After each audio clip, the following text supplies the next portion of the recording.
सुप्रभात। मैं कक्षा 7 के विद्यार्थियों को वसंत पाठ 7 पापा खो गए पाठ का सार बताने जा रही हूँ, जो कि इस प्रकार है। इस पाठ के लेखक विजय तेंदुलकर जी हैं, जिन्होंने इस लघु नाटिका में सजीव और निर्जीव पात्रों के माध्यम से एक उद्देश्यपूर्ण व रोचक कथानक प्रस्तुत किया है। इसमें दर्शाया गया है कि हमारे समाज में कुछ असामाजिक तत्व नन्ही बच्ची को उठाकर ले जाते हैं और उनसे मनचाहा काम करवाकर अपनी आजीविका कमाते हैं। अब देखो बच्चों, इसमें कुछ पात्र बताए गए हैं, जैसे एक पेड़ है, खंबा है, एक लेटर बॉक्स है, पोस्टर है, कौवा है। ये सब पात्र इसमें बताए हैं। इन्हीं के आधार पर ये कहानी उन्होंने दर्शाई है। अब आप ध्यान से सुनेंगे। समुद्र के किनारे एक पेड़ व एक खंबा खड़ा है। क्या क्या खड़ा है? एक पेड़ और एक खंबा, जिनमें पहले पहले बोलचाल नहीं थी। पहले क्या थे? वे घमंड में तने हुए रहते थे, परंतु एक तूफानी रात में खंबा टेढ़ा होकर पेड़ पर जा गिरा। पेड़ ने स्वयं घायल होकर भी खंबे को गिरने से बचाया। देखो, दोनों ने हेल्प की एक दूसरे की क्या करी हेल्प उन्होंने?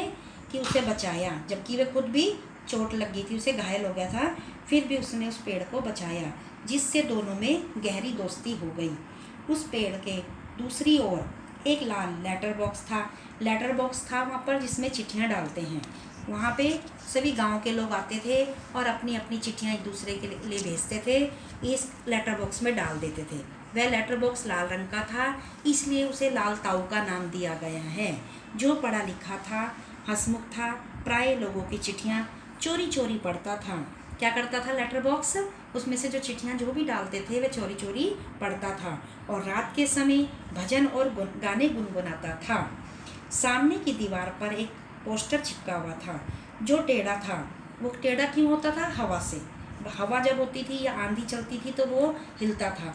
जब वह पोस्टर हिलता था तो ऐसा लगता था जो उस पर लड़की खड़ी है वह नृत्य कर रही है, नाच रही है। पेड़ पर एक कौवा विश्राम करने के लिए आता था। आपको पता है, जब भी पेड़ होते हैं उन पर कौवे बैठते ही हैं, आपने देखा ही होगा। तो इस पे भी एक कौवा आता है और वह बैठ जाता है। एक रात को लेटर बॉक्स मीठी आवाज़ में गुनगुना रहा था गाना, और अपनी नींद में बाधा देखकर कौवा, जो बार बार लेटर बॉक्स को चुप करा था, पेड़ पे कौवा था जब जो लेटर बॉक्स को चुप करवा रहा था। क्यों चुप करा रहा था? उसकी नींद भंग हो रही थी। एक रात सन्नाटे के समय एक दुष्ट व्यक्ति आया वहाँ पर, जो बच्चे चुराता था। उस लड़की को उसने वहाँ पर लिटा दिया और अपने कपड़े से ढक दिया, और खुद वह भोजन की तलाश में चला गया। जाने से पहले बच्ची पर वह अपना जो वस्त्र डालता था, वो कौन सा वस्त्र था? कोट, ताकि वो बच्ची दिखाई ना दे किसी को। पेड़, खंबा, लेटर बॉक्स, वे कौवा इस दृश्य को देखकर चिंतित हो जाते हैं और उस बच्ची को बचाने के लिए सोचते हैं कि इस बच्ची को कैसे बचाया जाए। आपस में विचार विमर्श करते हैं। लड़की सुंदर थी और बहुत भोली थी। चारों ओर से उसे देख रहे थे वो, और सोच रहे थे कि काश बालिका की नींद खुल जाती तो उससे पूछते कि वे कहाँ से आई है, कौन है उसके माता पिता।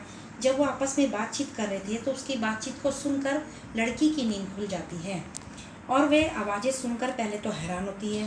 पहले वह सोचती है कि शायद मैं सपना देख रही हूँ, परंतु जब लेटर बॉक्स उसे विश्वास दिलाता है, पूछता है, तो वह उठ के बैठ जाती है।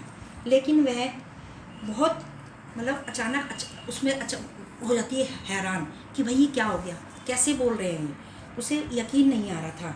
इसी बीच जब इतना सब कुछ उस लड़की से वो पूछते हैं लेटर बॉक्स, तो इतने में क्या आ जाता है? वो दुष्ट आदमी भोजन लेकर।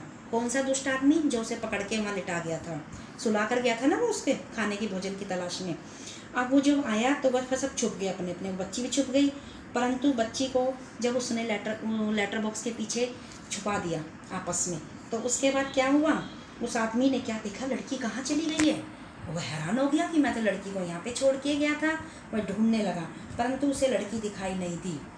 अब तीनों ने उस लड़की की सहायता की थी। किस किस ने? लेटर बॉक्स ने, पेड़ ने, खंबे ने और कौवे ने। अचानक ही फिर कौवे के दिमाग में आया कि इसको भगाया जाए आदमी को, और वह जोर जोर से चिल्लाया, भूत भूत भूत भूत। उसकी आवाज़ सुनकर वह आदमी डर जाता है। इतने में पेड़, खंबा, लेटर बॉक्स में पोस्टर सभी भूत भूत चिल्लाने लगते हैं। और वह आदमी इतना डर जाता है कि वह लड़की का विचार छोड़कर वहाँ से 9 2 11 हो जाता है, यानी कि भाग जाता है। अब जब वह आदमी भाग जाता है लड़की को छोड़ के, उसके बाद लड़की वहाँ बाहर निकल के आती है पोस्टर के पीछे से। देखो उस पोस्टर ने उसकी हेल्प की, उसके पीछे छुपी रही वो। चारों मित्र बहुत खुश होते हैं जब वह भाग जाता है। अब कौवे ने विचार व्यक्त किया कि सुबह होते ही वह ज़ोर ज़ोर से चिल्लाएगा और सभी लोग जब उसके चिल्लाने को सुनेंगे तो उधर आकर्षित होकर देखेंगे। वो देखेंगे कि भाई क्यों चिल्ला रहा है ये। खंबा थोड़ा टेढ़ा होकर पेड़ पर झुक जाएगा, लोग इसे दुर्घटना समझेंगे और पुलिस को बुला लाएंगे, जिससे पुलिस उस खोई बालिका को उसके माता पिता के घर तक सुरक्षित पहुंचा देंगे। अब सबने इस बात का अनुमोदन किया और उस पर अमल करने के लिए सुबह की प्रतीक्षा की, कब सुबह हो जाएगी। इसी बीच लड़की भी थक कर सो गई। लेटर बॉक्स का यह कहना कि हमारा इतना सब कुछ करने पर भी यदि कोई ना आए तो क्या करेंगे। अब देखो इतना उन्होंने प्लान किया था सब कुछ, फिर लेटर बॉक्स के मन में आया कि हम जब ये सब कुछ करेंगे और उसके बाद भी कोई नहीं आए तो क्या होगा। तब कौवे ने लेटर बॉक्स से कहा, लाल ताऊ तुम तो पढ़े लिखे हो, तुम ही कुछ करना होगा। भाई जब तुम पढ़े लिखे हो तो आप ही कुछ करोगे ना। सुबह होते ही दृश्य बदल जाता है। पेड़ झुककर लड़की पर छाया करता है ताकि लड़की सोई रहे। खंबा टेढ़ा हो जाता है, कौवा काँव काँव करता है और पोस्टर पर लिखा होता है, पापा खो गए। लेटर बॉक्स लोगों से कह रहा होता है कि यदि किसी को इस प्यारी बच्ची के पापा मिल जाएं तो ले आना।